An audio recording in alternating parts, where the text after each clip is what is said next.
Hello, how are you? I hope you're well and safe in your home, which is the safe place to be. And welcome back to the light entertainment section of Twitter.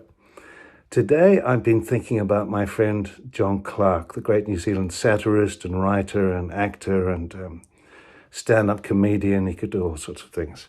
He died a couple of years ago, but he left us all sorts of wonderful things, including a book of poetry in which he claimed all the great poets of the world were actually Australian. And I wanted to read one of those little poems from John's book. And the introduction goes like this. Arnold Wordsworth. Arnold was a plumber in Sydney during the first half of the 19th century and was responsible for a good deal of the underground piping in Annandale and Balmain. He lived with his sister Gail and with his mate Ewen Coleridge, who shared his interest in plumbing and also in poetry and, to a degree, in Gail.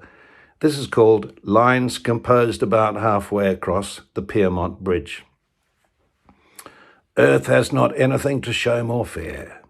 Soft would he be of swede, a quid unfull, who would willingly forgo such a view.